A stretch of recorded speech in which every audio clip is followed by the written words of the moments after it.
you guys doing?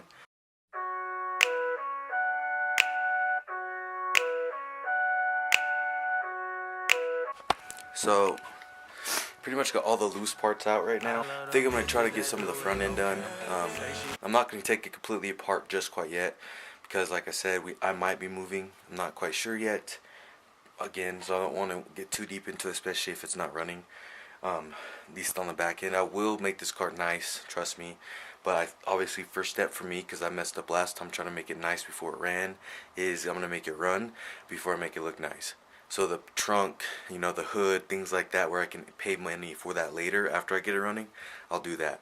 Right now I'm just trying to worry about stuff that I can delete and then still have the motor running, so I can still keep content for you guys, get busy and continue working on the car without putting money into it right now.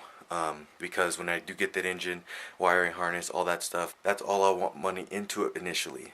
And of course I had to rent a trailer, so that cost me a little bit, but other than that, I don't want to put any money into it until it's for what I need to make it run. So wiring harness, complete wiring harness, engine, 1.8 liter.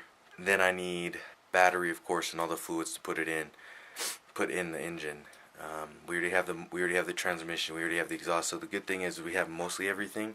It's just we need obviously the most important things, which is the electricity. So once we get that, that's the only money I want to put into it initially, especially because I don't have the title for it yet. I'm working on it with the previous guy, so I'm getting the title. But let's go over the parts that we brought in from that were loose. So radiator, of course. So we got the OEM radiator. We'll try to clean this out. It looks like there's a lot of dust and dirt, so I'm probably gonna get a aluminum radiator from Mishimoto for it. By the way, I will be doing some type of performance to this car. I mean, let me know in the comments if you guys want NOS or nitrous, I should say. If you guys want nitrous, if you want turbos, or naturally aspirated, but I'd have to do a full motor build, obviously. So let me know what y'all think. Exhaust manifold into the downpipe, O2 sensor, but this is chopped as well. This is the starter though. That's pretty much it. Another thing was the sway bar. I know that's definitely not OEM. I don't know, it might be that might have been the OEM sway bar, but I do not believe so. Especially if it's this red, it does not look, any other part does not look this new. So that's sweet. And then there's been some miscellaneous stuff. Vape life, brah. No, I was really wanting to do one thing, and I really wanted to take this bumper off to see how bad the damage is underneath. Because if this frame is truly bent like to shit, which I know it is up top, but I wanted to make sure underneath, because if it's bent to shit underneath, I might as well just part this car out. But we'll see. Because if it's not too bad, then I can at least know we have some stuff to work with.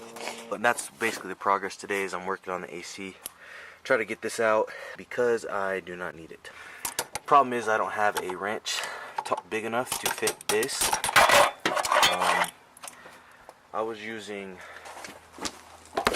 the 25, and you can see it barely misses it by.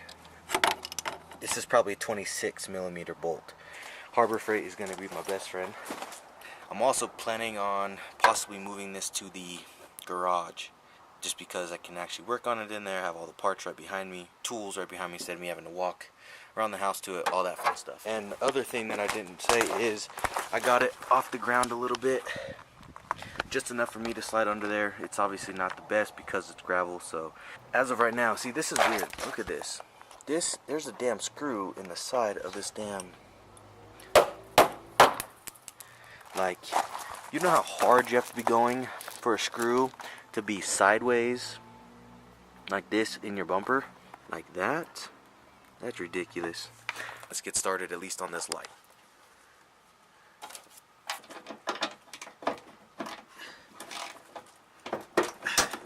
So I can honestly say that Harbor Freight does have some good tools. I can say that these Pittsburgh black and gray ratchets are definitely probably the best ratchet pair I've ever bought.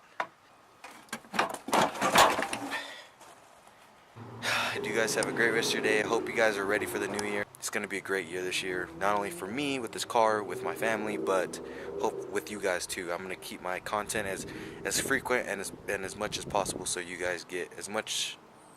You guys get to see everything that I'm doing. We can do this together, and you guys can help me. And hopefully this gives you guys entertainment and positivity for your builds or your everyday life. So with that being said, you guys have a good rest of your night, day, whatever time you're watching, and we'll see you guys later.